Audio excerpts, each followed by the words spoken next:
Hey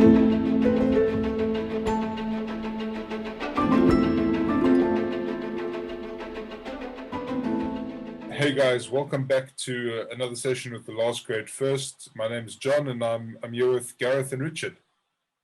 Hi John, good to see you. Hi John, it's good to be back.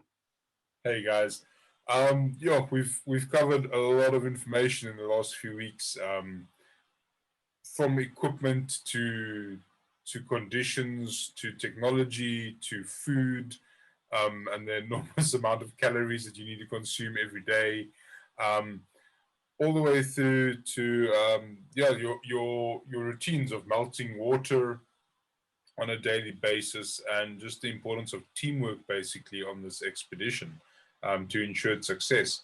So I think today we can touch on the why, the why this expedition is happening, the why our team has come together to make it happen, and your personal whys as to why crossing Antarctica. I guess the whole talk today is just about the word why. And why is always such a, it's always such a difficult question to answer. And for us, it's multifactorial. What started as Rich and I just talking about how amazing it would be just to ski across Antarctica. 10 years ago when we started doing this stuff together, it was that spark, that amazing, that amazing achievement that it would be. And so not only is it, an opportunity to, spend a significant amount of time in Antarctica, it also presents an opportunity to do something that no one's never done before. And that's something very special.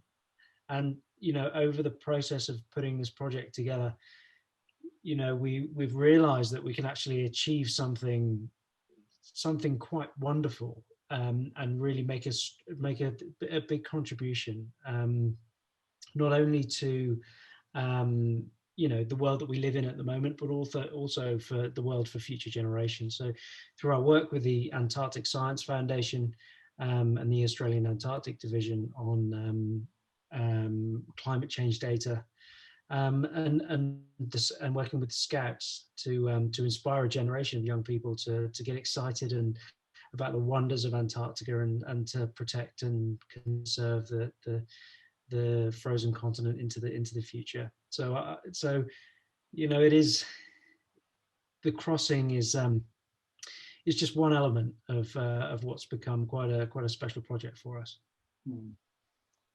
And I think as Gareth says, it's the whole process is a journey. The cross of Antarctica is that kind of obvious geographic journey in the middle, but the planning and preparation, or the inception of this is a journey that originated back in Gareth and I's childhood, and has slowly crystallized over years. And Gareth and I met and started doing these sorts of things together, and it's become gone from being a sort of nebulous dream to a specific target. And then other people have come along to join us on that journey, like you, John, and like Mark, like so many other people that are helping us and becoming part of the project. And so much of doing any expedition, but especially one so big as the Last Great First, there's a huge team of people that are involved in planning and preparing, and that the preparation for an expedition like this is absolutely enormous. And it's part of the fun, it's part of the joy in it. You drive yourself mad if you didn't enjoy preparing for expeditions. That the preparation is far longer than the crossing is going to take. And then of course, the journey in itself is the reason that you do it, to be there in that polar environment. And then there's the legacy element to it after the actual crossing, and through Scouts, through the scientific data. And personally, for Gareth and I, this will be a seminal moment in our lives, and I'm sure it'll be an incredibly important moment for everybody in our close-knit expedition team and the wider community that follow us.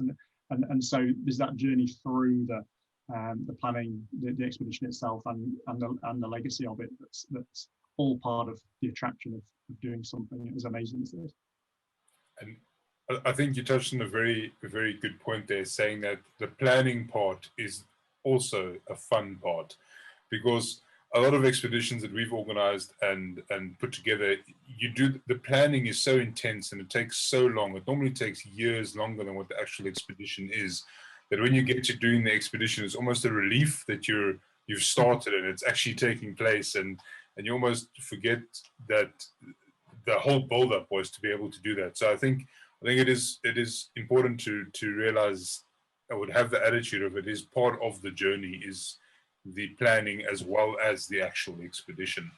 And yeah, I think it's also, like you said, it's important. It is a legacy project. There is a bigger piece, a bigger component to it, which we've clearly put out as community, the crossing and climate as of the main factors behind the last great first, or the achievements, the goals that have been set out to be achieved by it.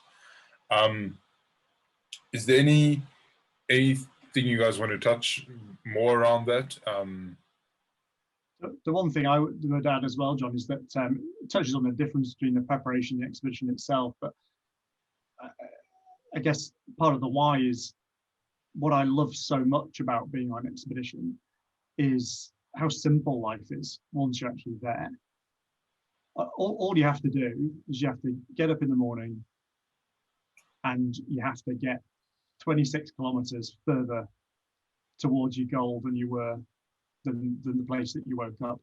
And life is reduced to things that I think humans are very well adapted to dealing with psychologically. That's, you know, survival, finding yourself shelter, getting enough food, traveling safely through the wilderness. You know, these are things that humans have been doing for tens of thousands, hundreds of thousands, millions of years. And the contrast between existing like that and existing in a modern world where you're constantly, you know, checking our cell phones and worrying about the mortgage and trying to drop the kids off at football. Whereas actually, once you're on expedition, stuff's stripped back to something that feels so much more sort of pure and primeval. And that's something that I just absolutely love about being on expedition. Yeah, look, and I think the thing for me is that you know, in all our preparation for the expedition, it's the it's the relationships we've made. Rich touched on it. It's the relationships we've made, the people we've met, the things we've learned.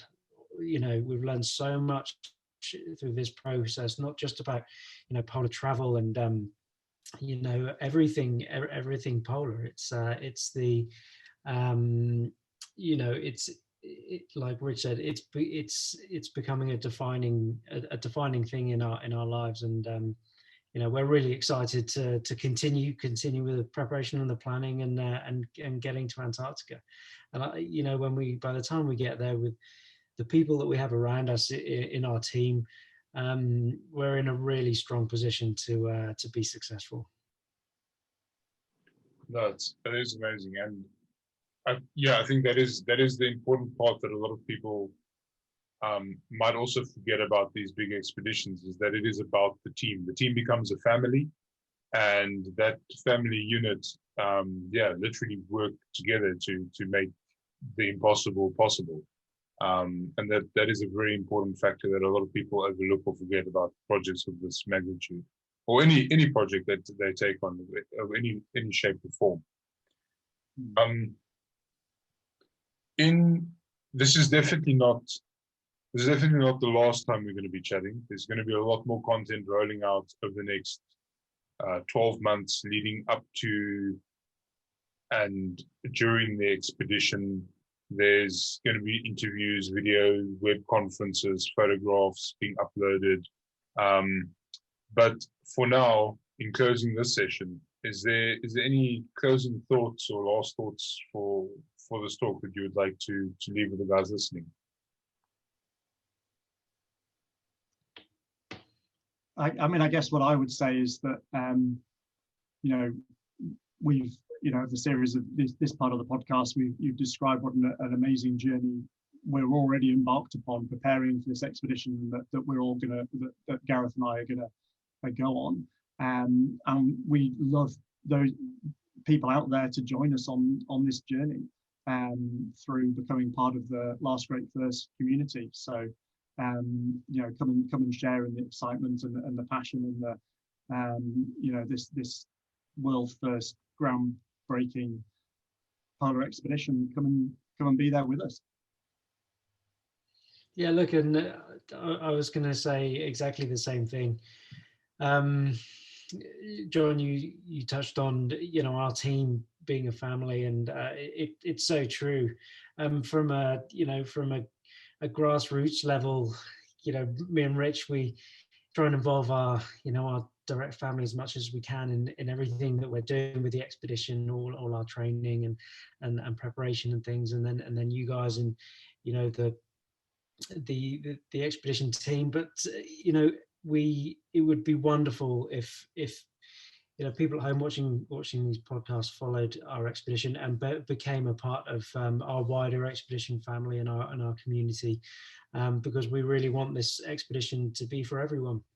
And I think that, you know, as we've said, we're not just crossing Antarctica, we're working to doing something great. So that's all I've really got to say. No, awesome, guys. Thank you so much. Thank you for the past few sessions we've had. It's, as we said before, it's been a bit of a geographical time zone challenge to get everybody together from all parts of the world to be able to chat. But as I said, there will be many more going forward, and we'll definitely be learning more about the equipment from first-hand perspectives of the people, of the journey, of the ups and downs of the expedition. So thank you very much for your time. It's great to talk to you, John. Thanks very much. Thanks very much, John. We'll see you soon.